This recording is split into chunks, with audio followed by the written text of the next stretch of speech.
Hey everybody, it is Eric. I am down in beautiful Orlando, Florida. The Hard Rock Hotel is behind me. Last night I checked out Halloween Horror Nights. Very scary. And the horror continued this morning because we all got a new episode of She-Hulk.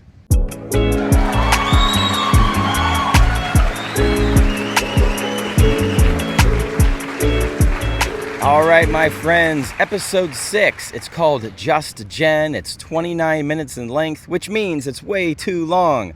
I think we have 2 episodes left, and there's no Daredevil yet, so maybe next week Disney can ruin Daredevil. All right, here is the setup. So Jen gets an invitation to be a bridesmaid at an old friend's wedding.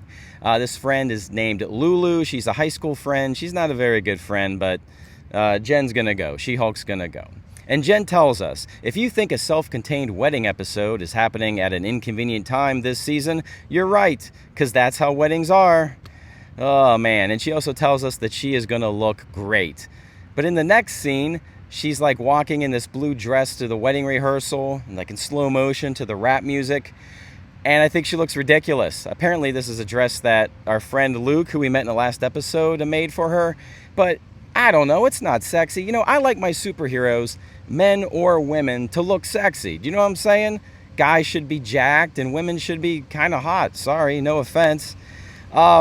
Anyway, she looks really terrible walking to the rehearsal, and Lulu is getting upset because She-Hulk is getting all of the attention. And it's her wedding, right? So she should be getting all the attention.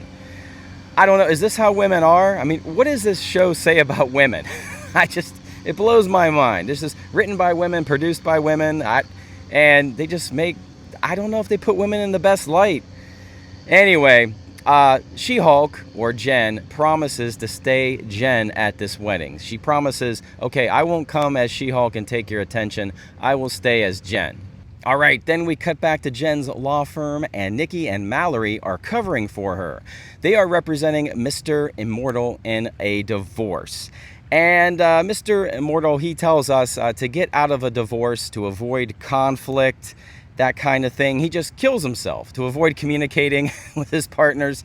He'll just run out into traffic and die, and that's how he gets out of a divorce. And Nikki and Mallory sort of have a disagreement on the value of communication in relationships, and we have 2 women yapping and yapping and yapping, and Mr. Immortal is feeling uncomfortable, so to get out of that situation, he just jumps out the window and kills himself. And if you've been watching She-Hulk, I mean, some of you have, not all of you, but some of you have, you can certainly relate to Mr. Immortal. I think I've wanted to jump out my window, let's see here, about 6 times now. All right, so guess who shows up at this wedding? Titania. And Jen is very upset about that, and Titania tells her, not everything is about you, Jen. And this seemingly normal guy, Josh, shows up and introduces himself to Jen.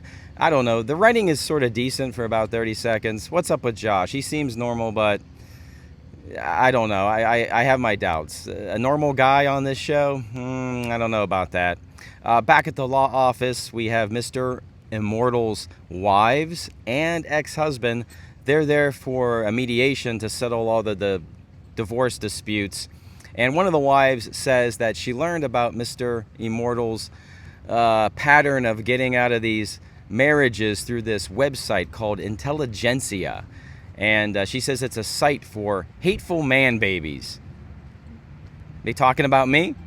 All right, so we go back to the law firm, and it's really Nikki that's taking lead in settling all these disputes. One of the conditions to one of the settlements is that Mr. Impossible has to give his ex-wife 20 seconds of eye contact, and he's very upset about that.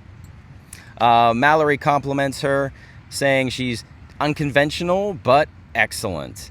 And then we cut back to the wedding, and Jen is getting drunk, and she's by herself dancing very pathetically. At one point, she leaves Bruce Banner a message, and Josh comes up, and Jen confesses, I just wanted to come to a wedding and show that I'm actually doing good. And Josh tells her, I think you're pretty great. And like Jen's like, oh, she's kind of getting happy, but then she has to go outside and she just throws up.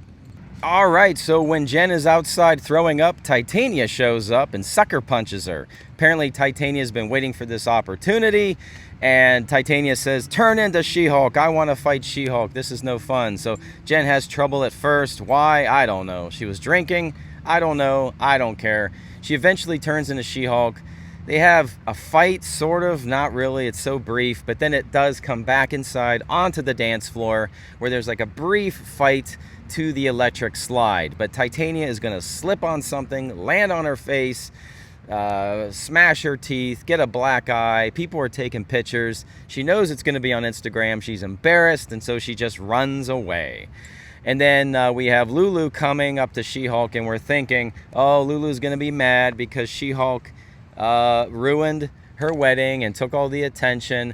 But Lulu's like, oh, She-Hulk's at my wedding, and she's all happy, which makes no sense because she wasn't happy in the beginning of the show. I mean, this series shows women in the best light, doesn't it? Oh, I don't know. Meanwhile, Nikki is checking out that website Intelligentsia, and she finds a lot of death threats towards She-Hulk on that website, and she's very concerned and tries to call She-Hulk. But Jen is busy. Jen is splitting fries with Josh, and we know what that means. When Jen splits fries with you, next stop is the bedroom. You know what I'm saying? And then we cut to these scientists that are watching Jen and Josh, and they're preparing these syringes, these very big syringes. So I guess they're going to try to steal She-Hulk's blood at some point. And that's the end of the episode. Oh, it sucked. It wasn't very fun to watch. There is no mid-credit scene. I guess it's like the show was giving up. They're just not even bothering with that anymore. So we have 2 episodes left. Where is Daredevil? Is he coming next week? I don't know. Part of me wants him to show up, and part of me says, please stay away. Don't ruin my Daredevil. So that's it. For those of you who have watched it, let me know what you thought about the episode. And for those of you who refuse to watch it, I appreciate you stopping by and listening to me talk for 10 minutes. If you guys would smash that like button, share the video, please talk to me. That's why I do this. I get back to everybody. And tomorrow, we have Rings of Power. How exciting. All right, everybody. Oh, and by the way, check out Han Zorro. He filled in for me yesterday. Check out Han Zorro. He reviewed Andor yesterday. Check that one out. All right, everybody, have a great day, a great week. I will see you very soon. And as always, I will see you on the new.